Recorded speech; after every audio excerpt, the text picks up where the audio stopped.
Earl Scruggs played this tune, and for a long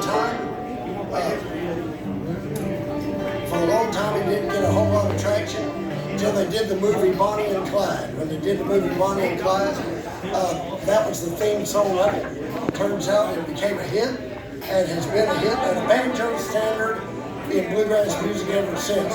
Ladies and gentlemen, here's Mr. Michael Southern playing the Foggy Mountain Breakdown.